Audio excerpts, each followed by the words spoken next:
raised by some about the price of protecting the first family. Let's discuss now. CNN political contributor Maria Cardona, Karine Jean-Pierre, the senior advisor at MoveOn.org, and CNN political commentators Paris Dennard and Bauer. Welcome back, panel.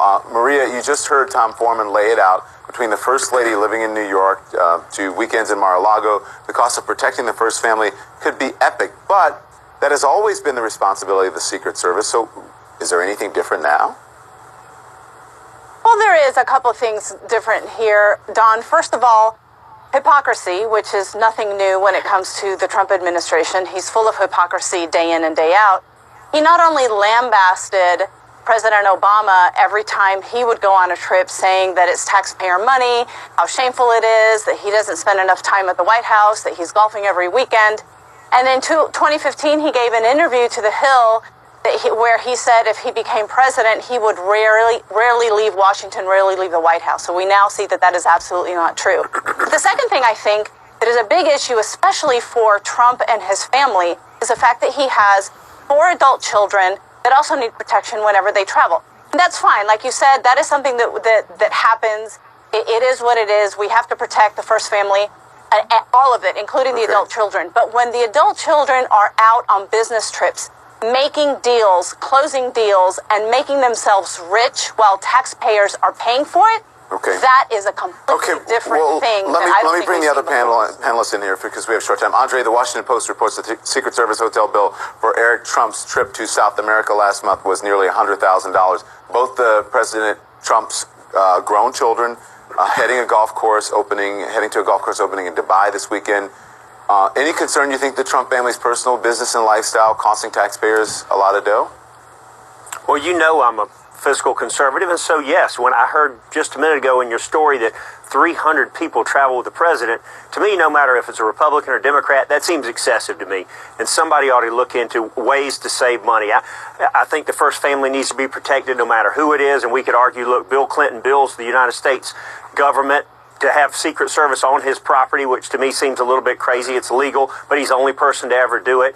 But you could go through all of them, of the trips they took, and maybe they shouldn't have taken some of these trips. But at the end of the day, we want the most powerful leader in the world protected. But can we do it in a more prudent and responsible way?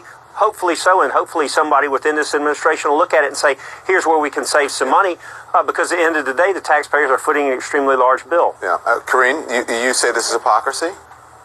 I do. I think it's complete hypocrisy. Like Maria was saying, he chastised President Obama for going on vacation, for golfing, and President Obama had fewer vacation days than his predecessor, President George W. Bush. I think for me, the thing that bothers me the most about this is the profiting off of the presidency. Mar-a-Lago, they doubled their initiation fee to $200,000, and also he actually never let go of ownership of his businesses. So his adult children are traveling, making money for the organization, so he's profiting. I want to bring in Paris now. Sorry to cut you guys short, but I want to get it all in before we have to go. Paris, what do you think? I think this is fake news. This is not a news story. Don, tell me what about it is fake, Paris. We're going to go. Are we going down this road again? Yeah, we are. Come on, Paris. I didn't interrupt any of you all. Let me just tell you why. The president is not breaking any laws, and he's not doing anything. It's not his fault. Okay, Paris, hold on. Let me ask you this. No, let me ask you. I'm going to let you finish. I'm going to let you finish. Do you actually know what the definition of fake news is? What we're doing right now? No, okay. Well, then you are part of the fake news because you are on the network and you're part of the... Fake news is when you... Hang on, let me explain to people out there watching and you what fake news is. Fake news is when you put out a story to intentionally deceive someone and you know that it is wrong.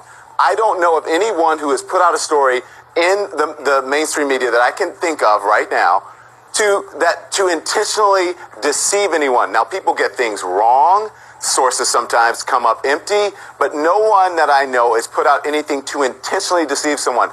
This story that we're doing right now is not to intentionally deceive anyone. We are simply talking about the cost to keep a president safe, the Secret Service cost, and what are the pros and the cons, and as Andre said, and if there are ways that we can maybe able to work on that to make it fiscally better for the American people. There is nothing fake about that. Please stop it with that stupid talking point that it is a fake news story. If you don't want to participate in the news stories on this network, then don't come on and participate. But don't call them fake because you don't agree with them. Go on. Don, this is a fake news story, in my opinion, because the underlying Paris, assumption thank you very much, is everyone. that... Thanks, everyone. Thanks for watching. Have a great weekend. Good night, all. Thanks, Don.